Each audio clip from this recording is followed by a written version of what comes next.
start. So देखते हैं. So now today we'll discuss the electron affinity, right? So we were discussing about the periodic table and up to ionization enthalpy हम लोग कर लिए थे. Next periodic property हम लोग देखेंगे, that is electron affinity. Electron affinity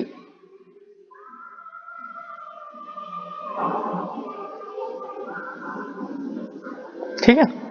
और यहाँ पे एक दूसरा टर्म भी आता है, electron gain enthalpy. Electron gain enthalpy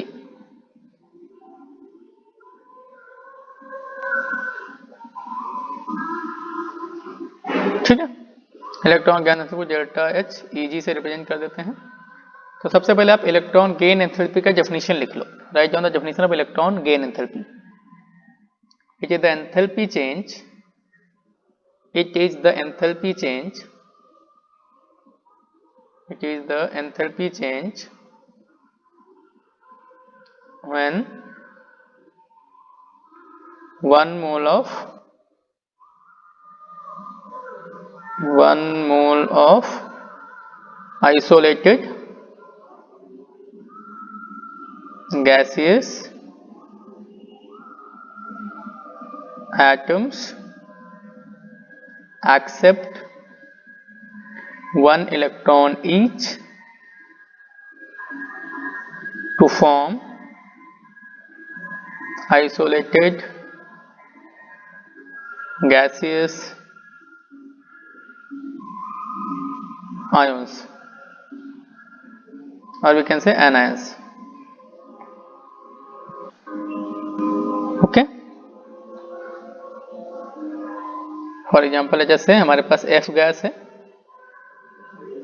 which gains 1 electron each atom to form F minus gas. इस प्रोसेस का जो एंथैल्पी चेंज होगा that will be electron gain enthalpy of fluorine. ठीक है. इसका भी यूनिट क्या होता है? यूनिट इसका भी होता है इलेक्ट्रॉन वोल्ट पर एटम और किलोजूल पर मोल.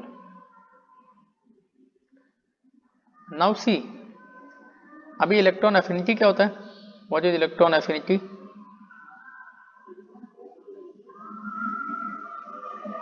तो जनरली क्या होता है, जब भी कोई एटम इलेक्ट्रॉन को गेन करता है तो जनरली एक्सेप्शंस हैं, एनर्जी को रिलीज होता है ना. यस जनरली जो एनर्जी रिलीज होती है उसको बोलते हैं electron affinity. So electron affinity defined as energy released in the above process.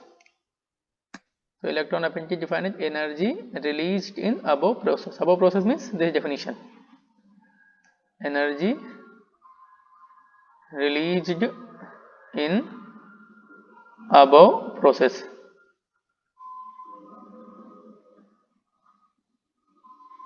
Okay. अब इलेक्ट्रॉन गेन एंथैल्पी और इलेक्ट्रॉन एफिनिटी में रिलेशनशिप क्या रहता है? मैग्नीट्यूड सेम रहते हैं बट इनके साइन अपोजिट होते हैं. They have same magnitude but opposite sign. So electron affinity is equal to होता है minus of electron gain enthalpy. दोनों सेम चीज हैं बट उनको जिस तरीके से डिफाइन करते हैं उस वजह से साइन में डिफरेंस आ जाता है. चलो इसको हम थोड़ा समझने की कोशिश करते हैं. For example let's just say जब कोई एटम इलेक्ट्रॉन को गेन किया तो एक्चुअली में एनर्जी रिलीज हो रही है. एक्चुअली में एनर्जी क्या हो रही है? रिलीज हो रही है. नाउ हमने इलेक्ट्रॉन एफिनिटी को डिफाइन कैसे किया? Energy released when an atom accept 1 electron and actually में एनर्जी रिलीज हो रही है तो इलेक्ट्रॉन एफिनिटी पॉजिटिव हो जाएगा. इलेक्ट्रॉन एफिनिटी होगा पॉजिटिव. अब सिंस एनर्जी रिलीज हो रहा है तो आपके प्रोजेक्ट का एनर्जी रिएक्टेंट के एनर्जी से कम होगा कि नहीं? यदि प्रोजेक्ट का एनर्जी रिएक्टेंट के एनर्जी से कम हो जाएगा तो change in the energy negative हो जाएगा कि नहीं? हाँ सर. हम लोग इलेक्ट्रॉन गेन एंथैल्पी कैसे डिफाइन करते हैं? It is the change in the enthalpy. तो इसका मतलब क्या हो गया? डेल्टा एच ईजी क्या हो गया? वो नेगेटिव हो गया. तो रिलेशनशिप क्या आ गया? Electron affinity equal to negative of electron gain enthalpy. अब चलो इसी का दूसरा केस लेते हैं. लेट्स से जब एटम इलेक्ट्रॉन गेन करता है तो जैसे एनर्जी सप्लाई करना पड़ता है इलेक्ट्रॉन को इंसर्ट करने के लिए या इलेक्ट्रॉन को देने के लिए एटम को एनर्जी सप्लाई करना पड़ता है। ओके, नाउ इलेक्ट्रॉन एफिनिटी का डेफिनेशन है energy released when an atom accept the electron. लेकिन यहाँ पे एक्चुअली एनर्जी क्या हो रही है, सप्लाई करनी पड़ रही है, तो इलेक्ट्रॉन एफिनिटी नेगेटिव हो जाएगा कि नहीं? Electron affinity will be negative because actually negative होगा। अब ये एनर्जी आप सप्लाई कर रहे हैं तो प्रोडक्ट का एनर्जी रिएक्टेंट की एनर्जी से ज़्यादा हो जाएगा कि नहीं? तो तो एनर्जी में चेंज एनर्जी पॉजिटिव हो जाएगा कि नहीं? तो इलेक्ट्रॉन गेन एंथैल्पी भी क्या हो जाएगा, पॉजिटिव हो जाएगा, right? So delta H G will be positive. देख सकते हैं फिर से नेगेटिव रिलेशंस पे आ गया। तो electron affinity and electron gain enthalpy same चीज है, but depending upon the way they are defined उनके बीच में साइन का डिफरेंस आ जाता है। ये पॉइंट क्लियर हुआ कि नहीं? जी sir. So there should be no difference, no confusion about electron affinity and electron gain enthalpy.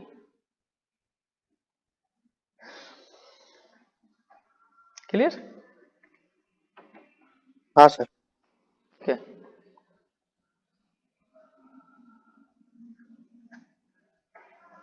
और जनरली क्या होता है, जनरली जब भी कोई एटम इलेक्ट्रॉन को गेन करता है तो एनर्जी रिलीज होती है। There are some exceptions, but जब भी कोई इलेक्ट्रॉन पहले इलेक्ट्रॉन को गेन करता है, सॉरी जब भी कोई एटम पहले सर इलेक्ट्रॉन एक को बार गेन करता है तो एनर्जी क्या होती है, रिलीज होती है। In most of the cases there are some exceptions. तो सर एक एक्सेप्शंस बार क्या थोड़ा लिख लो? स्लाइड ऊपर करिएगा ना, मेरा एक बार यस कॉल मीटिंग कट गया। कुछ बोले और? इसको कॉपी कर लो फिर मुझे। हाँ इतना तो कॉपी किया हुआ है, और कुछ बोले बस अभी और आप? कुछ नहीं, नहीं और कुछ नहीं, मैं बस एक्सप्लेन कर रहा हूँ कुछ। नाउ जनरली क्या होता है, जब कोई एटम फर्स्ट इलेक्ट्रॉन को गेन करता है तो उस प्रोसेस में एनर्जी जनरली क्या होती है, रिलीज होती है। There are some exceptions, so what are that exceptions हम लोग देख लेते हैं। तो एक स्टेटमेंट लिखना, first electron affinity. First electron affinity मतलब जब कोई एटम पहले इलेक्ट्रॉन को गेन करता है। First electron affinity of most of the element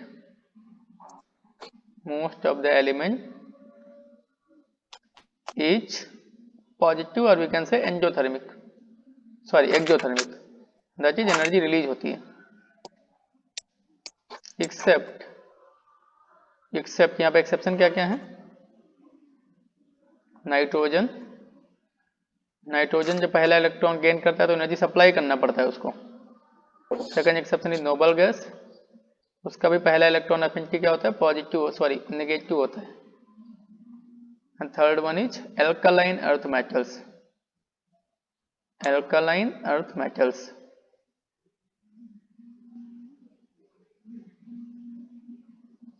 alkaline earth metals।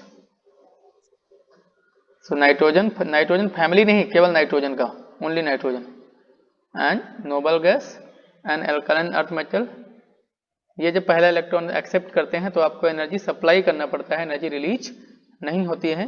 बाकी सारे एलिमेंट के लिए पहला इलेक्ट्रॉन एफिनिटी हमेशा क्या होता है, एक्सोथर्मिक होता है, या हम लोग बोल सकते हैं पॉजिटिव होता है, या हम लोग बोल सकते हैं एनर्जी रिलीज होती है। Got the point? हाँ सर। ठीक है,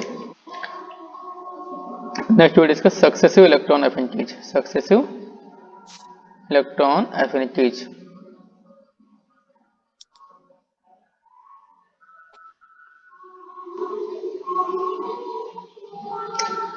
ओके, सो जब पहला इलेक्ट्रॉन गेन करता है to form the mono anion,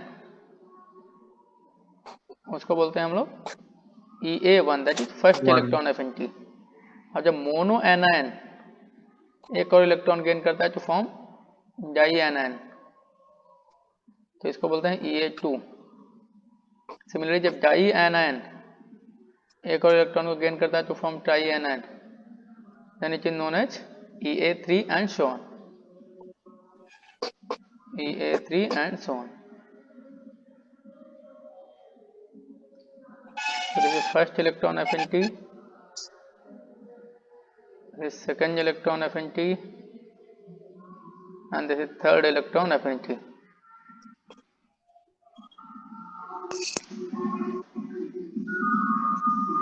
Now mind it, second and further electron affinities are always negative, or we can say are always endothermic, because आप electron anion को दे रहे हैं.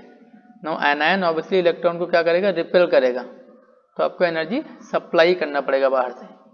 तो second and further electron affinities are always negative, or we can say endothermic, or we can say energy has to be supplied when the electron when the anion gains the electron. तो नीचे लिख लेना note करके. Sir ये हमेशा valid है? Yes always. जैसे हमने पता ना second and further ionisation enthalpies, हाँ, हमेशा बढ़ती value रहती ज़्यादा है. होगा। तो इसी तरीके से यहाँ पे second and further electron affinities are always endothermic. That is आपको एनर्जी हमेशा सप्लाई करना पड़ेगा, कभी भी एनर्जी रिलीज नहीं होगी for all element without any exception. और मतलब ऐसे अगर दो इलेक्ट्रॉन, मतलब दूसरा इलेक्ट्रॉन देने पे वो स्टेबल भी हो रहा हो, तभी भी वो यस यस, नेगेटिव हमेशा हमेशा हमेशा एनर्जी वाला फैक्टर स्टेबिलिटी फैक्टर को डोमिनेट करेगा. So right down, second and further electron affinities are always endothermic.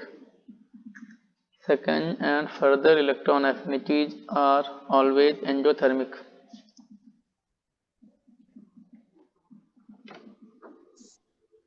Second and further electron affinities are always endothermic.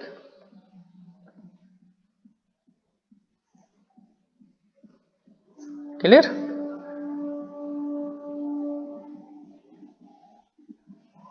हाँ सर. Okay. Now see, जैसे मैं किसी एलिमेंट का आयोनाइजेशन एंथैल्पी निकालता हूं और इलेक्ट्रॉन एफिनिटी निकालता हूं, तो उनमें रिलेशनशिप क्या होता है?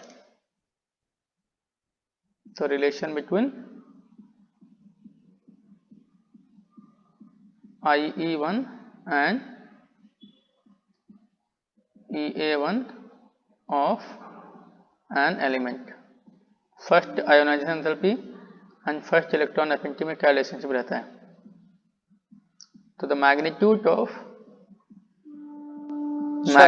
यस सर मैग्नीट्यूड जो बोल रहे हैं, ionisation magnitude of energy IE1 is always greater than magnitude of EA1.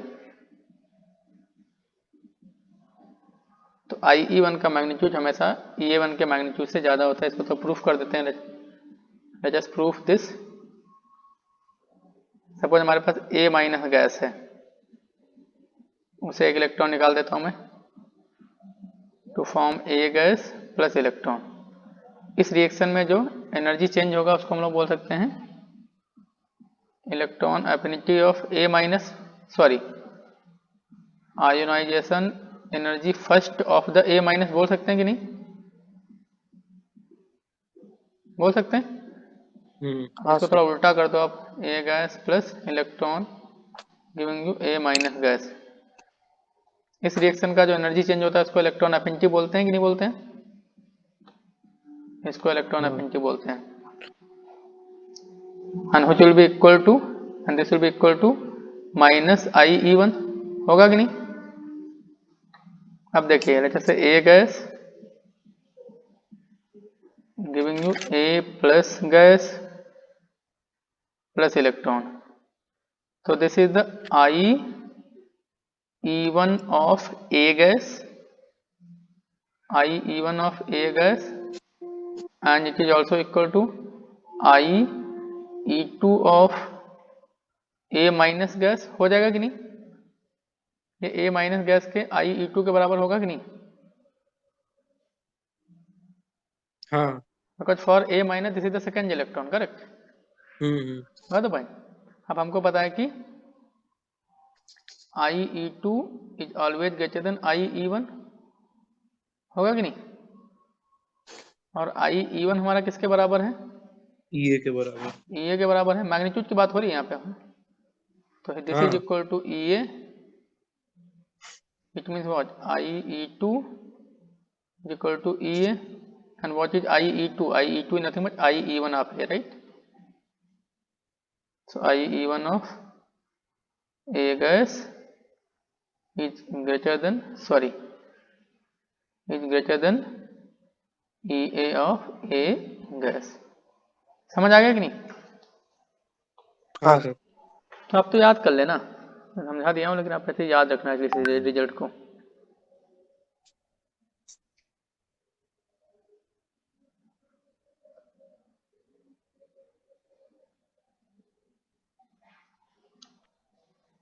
ठीक है, ये कॉपी कर लिया।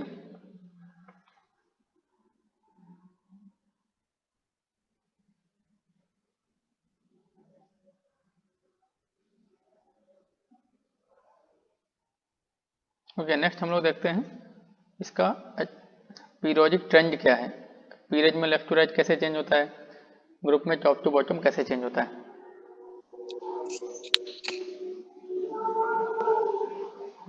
तो जैसे हम लोग पीरियड में लेफ्ट टू राइट जाते हैं, इफेक्टिव न्यूक्लियर चार्ज बढ़ता है, तो फिर इनकमिंग इलेक्ट्रॉन को एक्सेप्ट करने का टेंडेंसी भी बढ़ेगा, तो इलेक्ट्रॉन एफिनिटी भी बढ़ेगा। So from left to right electron affinity increases due to increase in Z effective, Z effective nothing but effective nuclear charge, because at each successive element atomic number is increasing by 1, so Z effective will increase and hence the EA will also increase, and down the group तभी तो sir increase होगा। Top to bottom जाने पे size बढ़ता है, तो size बढ़ेगा तो न्यूक्लियस और इनकमिंग इलेक्ट्रॉन के बीच में अट्रैक्टिव फोर्स कम होगा, so the tendency to accept the incoming electron will decrease, so electron affinity will decrease. So from top to bottom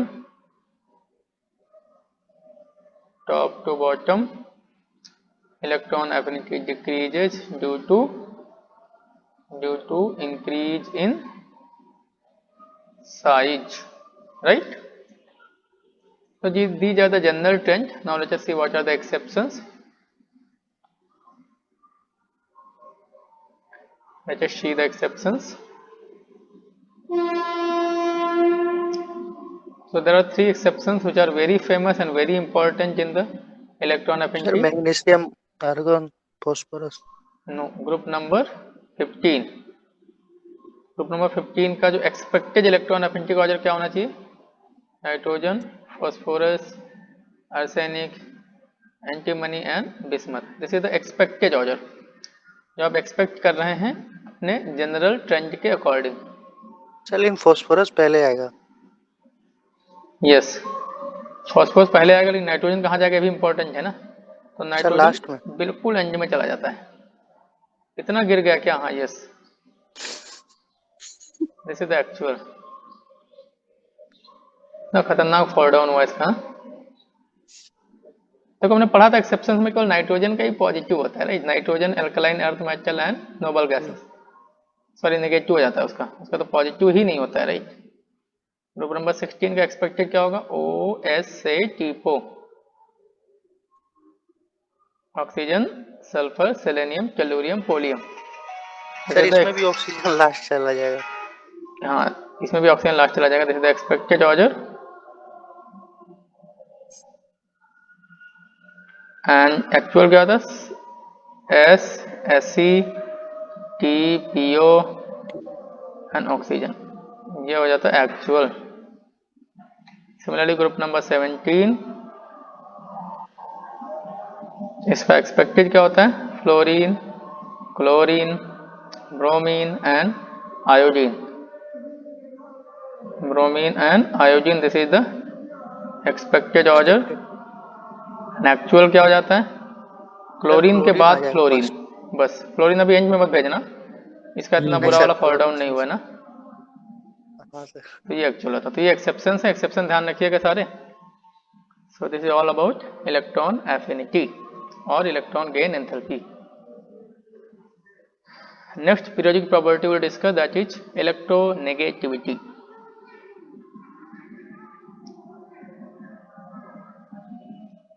electronegativity copy कर लिया? हाँ सर।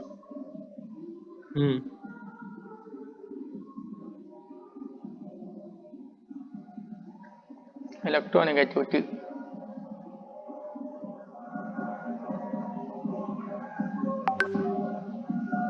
तो इलेक्ट्रोनेगेटिविटी को हम लोग अपने नोट्स में EN से रिप्रेजेंट करेंगे। ये कोई स्टैंडर्ड SI सिंबल नहीं होता है, ठीक।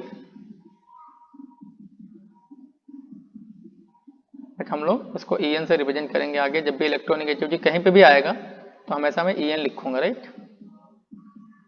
तो इलेक्ट्रोनेगेटिविटी क्या होता है, देखो जैसे हमारे पास हाइड्रोजन और फ्लोरीन जो कि क्या है, कोवैलेंट बॉन्ड से जुड़े हुए हैं, करेक्ट। अब फ्लोरीन के न्यूक्लियस में कितने प्रोटॉन होते हैं, 9 प्रोटॉन होते हैं। हाइड्रोजन के न्यूक्लियस में कितना प्रोटॉन, 1 प्रोटॉन। अब यहाँ पे ये जो शेयर्ड पेयर ऑफ इलेक्ट्रॉन है, इसको फ्लोरीन का भी न्यूक्लियस अपनी तरफ खींचता है, हाइड्रोजन का न्यूक्लियस भी अपनी तरफ खींचता है। अब फ्लोरीन के पास 9 प्रोटॉन का ताकत है, हाइड्रोजन के पास 1 प्रोटॉन का ताकत है, तो कौन ज्यादा पावरफुल तरीके से खींचेगा, फ्लोरीन। तो फ्लोरीन ज्यादा फोर्स से खींचेगा, तो क्या होता है, ये जो इलेक्ट्रॉन्स हैं थोड़ा सा फ्लोरीन की तरफ शिफ्ट हो जाते हैं, इनका थोड़ा पार्शियल शिफ्टिंग हो जाता है, सेंटर से थोड़ा सा फ्लोरीन की तरफ शिफ्ट हो जाते हैं। तो इसीलिए फ्लोरीन पे पार्शियल नेगेटिव चार्ज आ जाता है, हाइड्रोजन पे पार्शियल पॉजिटिव चार्ज आ जाता है। Now this tendency of attracting the shared pair of electron toward itself in a covalent bond is known as electronegativity. So electronegativity is a dimensionless quantity, इसका कोई quantity नहीं, इसका कोई unit नहीं होता है। तो अभी डेफिनेशन लिख लेना, the tendency of an atom, the tendency of an atom to attract the shared pair of electron toward itself in a covalent bond. Okay, and electronegativity is a dimensionless quantity, dimensionless quantity, कोई unit नहीं होता है इसका। It was first measured by Louis Pauling, first measured by Louis Pauling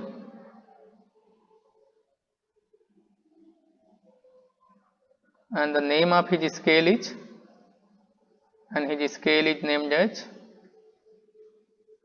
Pauling scale,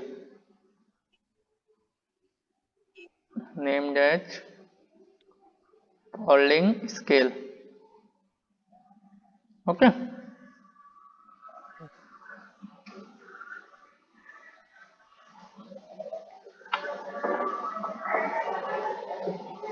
got the point? हाँ चलिए अभी हम लोग इसका पीरियोडिक ट्रेंड देख लेते हैं।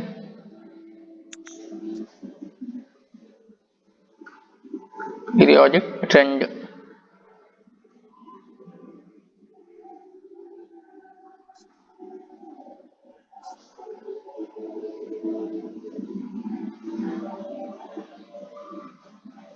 ठीक है। तो पीरियड में लेफ्ट टू राइट जाते हैं, तो at each successive element atomic number increases by 1, so nuclear charge increases and hence the electronegativity will increase. So from left to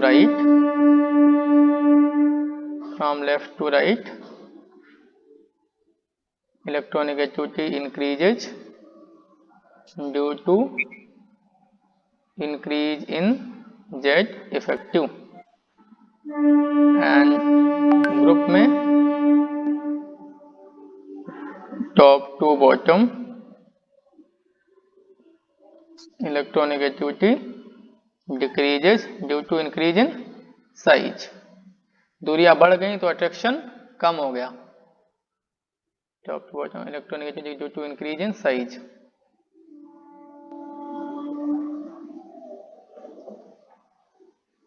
इसमें तो एक्सेप्शन मतलब इरेगुलर ट्रेंड्स नहीं आते जनरली ना। इसके हैं एक दो exception, that they are not that important. Sir वो gallium aluminium. Yes. So exceptions of electronegativity are not that important. Okay.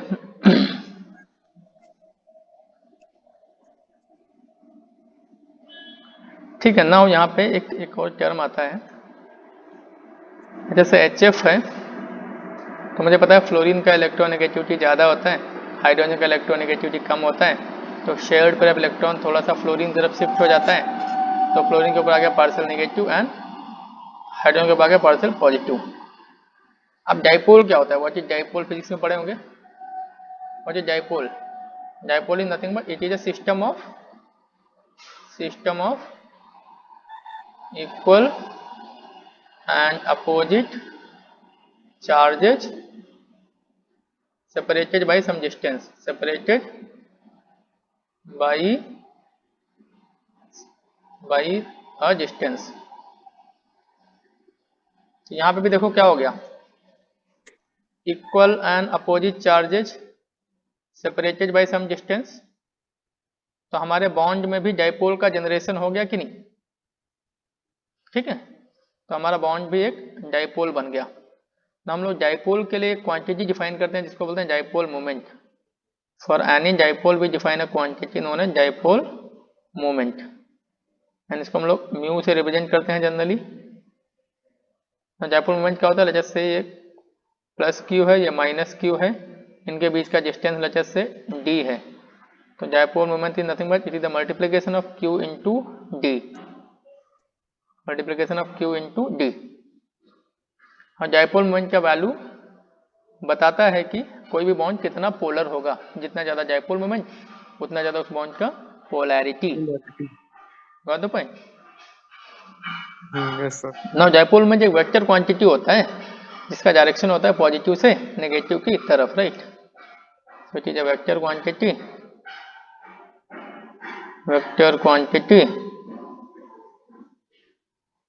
Directed from positive to negative direction and is indicated by arrow. इस तरीके से arrow, ऐसे arrow से represent करते हैं, correct?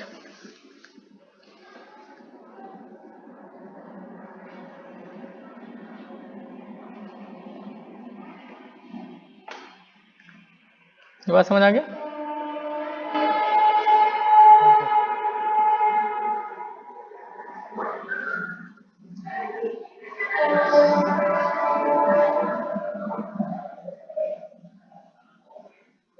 Okay, this is clear? Yes sir. Okay.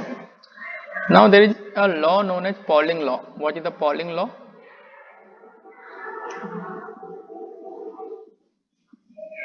तो Pauling law बोलता है कि Pauling law tells that electronegativity difference between two atoms on the Pauling scale is delta x, that is nothing but x2 minus x1, and it is the electronegativity difference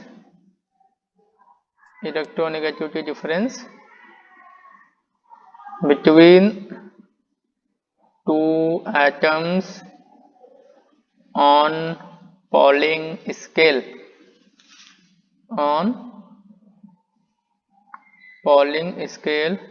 it is approximately equal to the dipole moment of the bond in debye। debye dipole moment का unit होता है, तो electronegativity difference को हम लोग polling scale पे ले लें और डाइपोल मोमेंट को हम लोग डेबाई में ले लें, then they are approximately equal.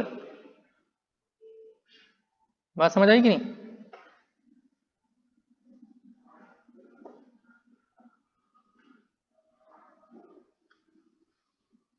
ठीक है, दो एटम के बीच में जो इलेक्ट्रोनेगेटिविटी डिफरेंस होगा वो डिसाइड करेगा बॉन्ड की पोलैरिटी को। ज्यादा इलेक्ट्रोनेगेटिव डिफरेंस ज्यादा पोलर बॉन्ड हो जाएगा, कम इलेक्ट्रोनेगेटिविटी डिफरेंस कम पोलर बॉन्ड होगा। ठीक है, तो थोड़ा सा हम लोग पोलैरिटी एंड इलेक्ट्रोनेगेटिविटी डिफरेंस में कुछ रिलेशंस होते हैं, देख लेते हैं। तो यदि डेल्टा एक्स का वैल्यू 0.5 से कम हो गया, 0.5 या उससे कम हो गया, तो आपका बॉन्ड नॉन पोलर होगा, your bond will be non polar. For example जैसे CH बॉन्ड की बात करते हैं, कार्बन का इलेक्ट्रोनेगेटिविटी पॉलिंग स्केल पे 2.5 होता है, हाइड्रोजन का पॉलिंग स्केल पे इलेक्ट्रोनेगेटिविटी होता है 2.2, डिफरेंस कितना आ गया 0.3, जो कि 0.5 से छोटा है, तो इसलिए CH बॉन्ड आपका क्या होता है, नॉन पोलर होता है कि नहीं। CH बॉन्ड को हम लोग पोलर थोड़ी कंसीडर करते हैं। अब यदि डेल्टा X का वैल्यू 0.5 से बड़ा है और 1.6 से छोटा है, तो बॉन्ड क्या बन जाता है, polar covalent bond. This is, ये नॉन पोलर कोवेलेंट बॉन्ड था, नॉन पोलर कोवेलेंट, ये बन जाएगा polar covalent, polar covalent. Now यदि डेल्टा X का वैल्यू 2 से बड़ा हो गया तो 100% आयनिक, श्योरली आयनिक, एंड यदि डेल्टा X का वैल्यू 1.6 से बड़ा हुआ एंड 2 से छोटा हुआ, तब यहाँ पे दो केस बन जाते हैं, there are 2 cases. If both are non metal, यदि दोनों एटम नॉन मेटल हैं, if both are non metal, तब क्या होगा, तब तो हाईली पोलर बॉन्ड बन जाएगा, हाईली पोलर रहेगा बट कोवेलेंट ही रहेगा, आयनिक नहीं आएगा अभी character, right, it will be highly polar but covalent रहेगा, हाईली पोलर कोवेलेंट। लेकिन यदि वन मेटल है वन नॉन मेटल है, एक है मेटल और दूसरा है non metal, and one non metal, तो क्या हो जाता है आपका, तो आयनिक हो जाता है, तो फिर आपका आयोनिक हो जाता है। इसमें डायरेक्ट क्वेश्चन नहीं आते हैं, लेकिन कई बार हमारे लिए हेल्पफुल रहता है ये।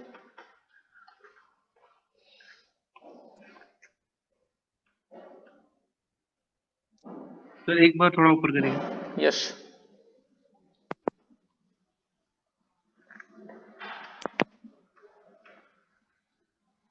सर ये बस ध्यान रखेंगे कि मतलब ध्यान रख लीजिएगा, याद रहता है, वैसे उतना जरूरत नहीं है, मतलब कभी ऐसे वैल्यू बेस्ड क्वेश्चन नहीं पूछे जाते, बट याद ध्यान रख सकते हैं, ध्यान रख लीजिएगा। ठीक है। चलिए,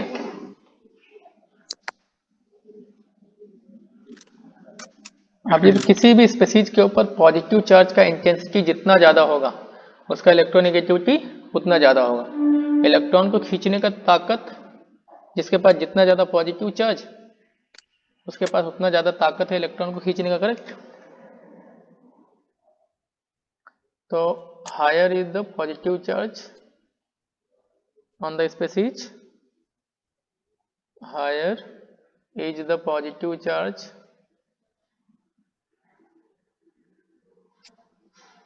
on species,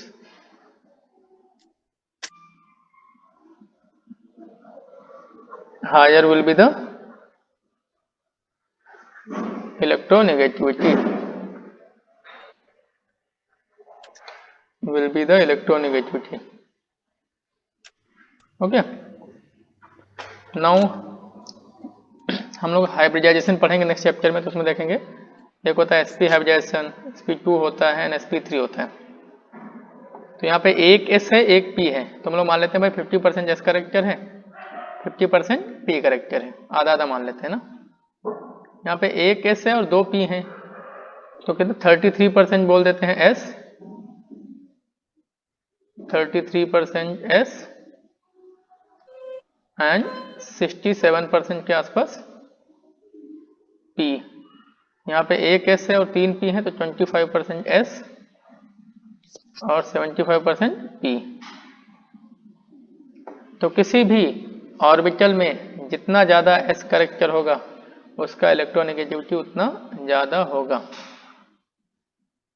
so higher is the s character of orbital, higher will be its electronegativity. Higher will be its electronegativity, right?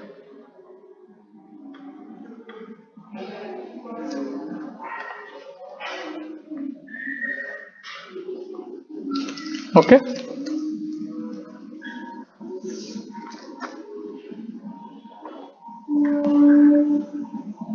Is it done?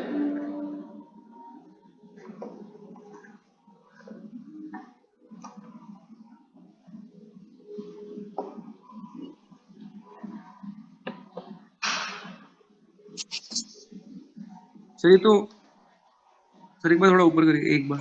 Yes.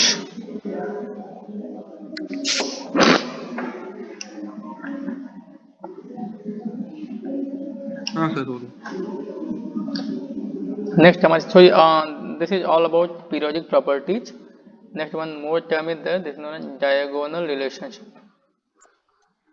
Diagonal relationship.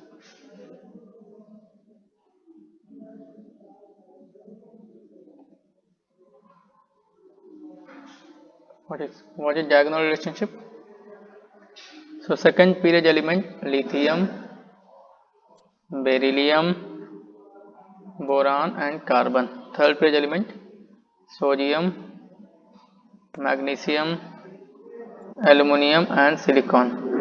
तो लिथियम का प्रॉपर्टी मैच करता है किसके साथ? मैग्नीशियम के साथ, ठीक है। बेरिलियम का मैच करता है एल्युमिनियम के साथ, एंड बोरान का मैच करता है सिलिकॉन के साथ। तो इसको क्या मैं आगे से बढ़ाता चला जाऊंगा? नहीं नहीं नहीं, नहीं बस नहीं यहीं तक सीमित रखना, थोड़ा कंट्रोल में ना। हम तो आगे एक्स्ट्रापोलेट करेंगे ना, बह जाएंगे। तो आपका नंबर भी एक्स्ट्रापोलेट किया जाएगा फिर। तो अभी यहाँ पे एक स्टेटमेंट लिख लेना। Second period element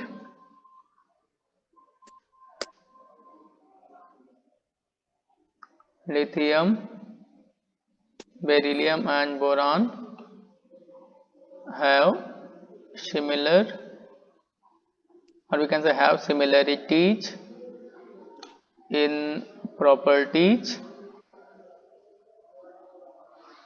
due to similarity in properties with the third period element,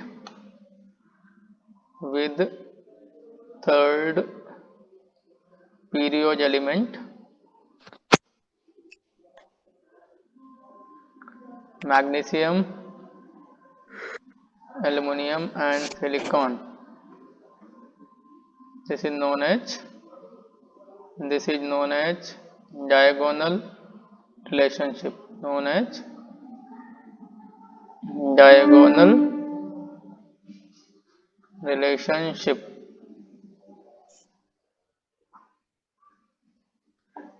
क्या रीजन, क्या है रीजन बताओ, रीजन। हाँ, तो इसका रीजन होता है similar surface charge density.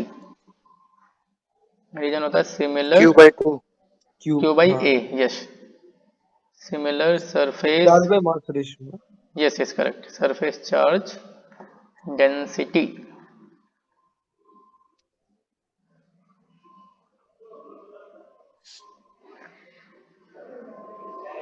that is Q by A.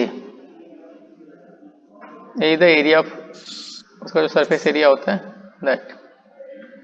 Generally surface area और मास एक दूसरे के प्रोपोर्शनल होंगे, जितना बड़ा साइज उतना बड़ा मास भी होता है ना जनरली एटम का। इन जनरल आप बोल सकते हैं कि molar mass is proportional to the size,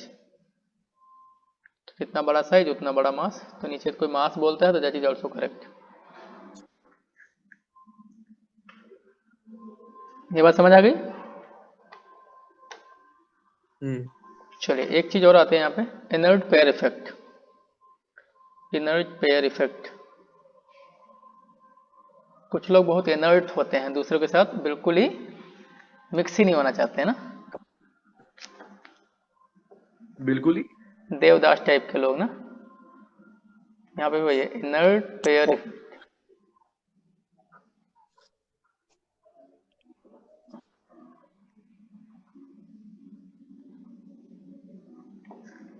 तो इनर्ट पेयर इफेक्ट क्या होता है? ये पी ब्लॉक एलिमेंट में लगता है। This is seen in P block element.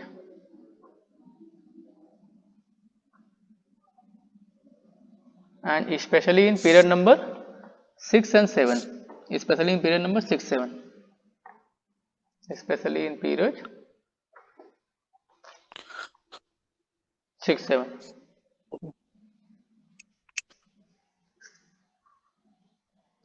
Okay, especially sorry 6 only 5, 6, especially हाँ वही 7 तो yes 7 तो रिजेक्ट होता है राइट। पीरियड हम लोग कई बार 7 को पढ़ते नहीं है तो मुझे 6 वाला ही 7 लगने लगता है। Seen in P block element specially in the period 5 and 6।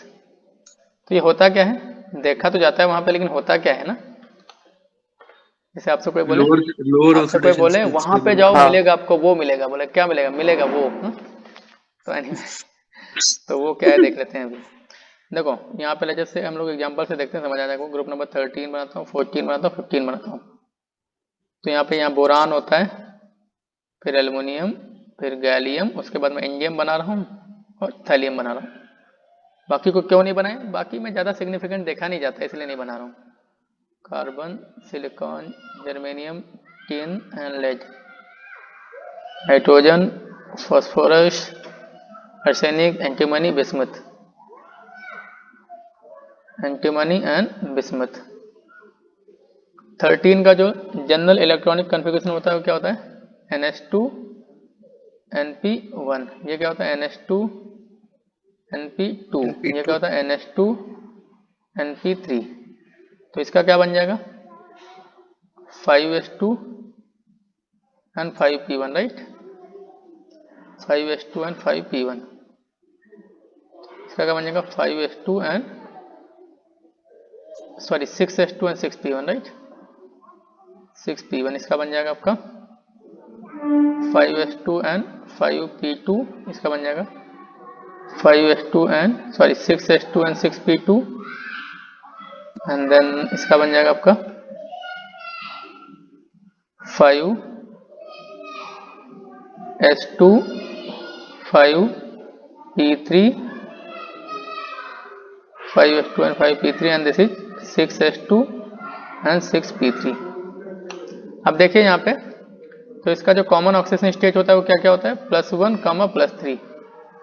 केवल P को लूज करेगा तो +1, तीनों को लूज कर देगा तो +3। इसका क्या होता है, +2 एंड +4। इसका क्या होता है, +3 और +5। ठीक है। अब क्या होता है, डाउन द ग्रुप जाने पे ये जो NH2 इलेक्ट्रॉन है ना, NH2 इलेक्ट्रॉन, इनका रिएक्ट करने का टेंडेंसी कम होता चला जाता है। सो NH2 electron become inert on going down the group and especially in the period number 6। तो उसकी वजह से क्या होता है, जो हायर लोअर ऑक्सीडेशन स्टेट है उसका स्टेबिलिटी हायर ऑक्सीडेशन स्टेट से ज़्यादा हो जाता है, बिकॉज NH2 इलेक्ट्रॉन रिएक्शन में पार्टिसिपेट ही नहीं कर रहे हैं। तो इसी को हम लोग बोल देते हैं इनर्ट पेयर इफेक्ट। इसीलिए ग्रुप जो पीरियड 6 के एलिमेंट हैं उसमें लोअर ऑक्सीडेशन स्टेट हायर से ज़्यादा स्टेबल होती है, पीरियड नंबर 5 में हायर वाला लोअर से ज़्यादा स्टेबल होता है। Right, got the point? हाँ सर। ठीक है, तो इसको कॉपी करने के बाद नीचे लिख लेना, on going down the group in the P block, on going down the group in P block, the stability of lower oxidation state increases, the stability of lower oxidation state increases,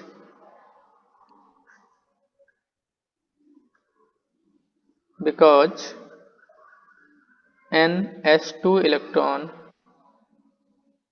become inert, because NH2 electron become inert, NH2 electron become inert, that is they don't take part in chemical reaction, they don't take part in chemical reaction।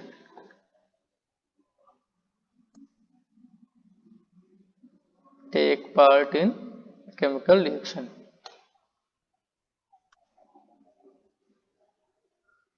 बात समझ आएगी? तो ध्यान हाँ रखना, sir. बहुत ही important effect है ये।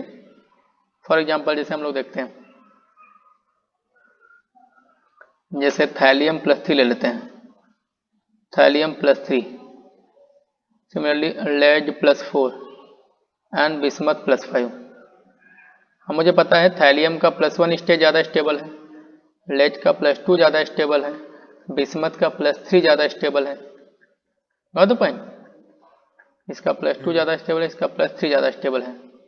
तो ये +3 से +1 में जाना चाहेगा, ये +4 में +2 में जाना चाहेगा, ये +5 से +3 में जाना चाहेगा। मतलब ये तीनों के तीनों क्या होना चाहते हैं, ये रिड्यूस होना रिड्यूस चाहते हैं। तो ऑक्सीडाइजिंग एजेंट। अच्छा दूसरे को क्या करेंगे, ऑक्सीडाइज करेंगे। That's why they are wonderful oxidising agent. They are wonderful. Wonderful oxidising agent. Got the point? हाँ sir.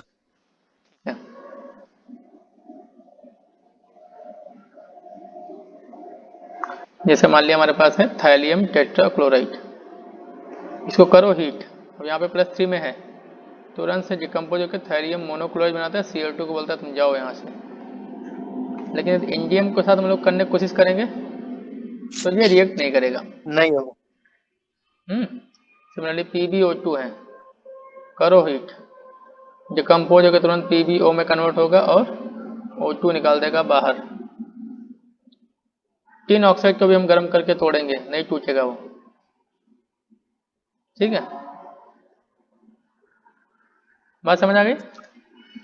Ji sir. Okay, so this is all about periodic table. एक छोटा सा टॉपिक बचता है, that is nature of oxide. वो हम लोग neutral next class में बेसिक। देखेंगे। यस, एसिडिक क्या बेसिक क्या या कौन सा topic? Nature of oxide, acidic oxide, basic oxide, neutral oxide, amphoteric oxide. Okay, हाँ so practically this chapter is over.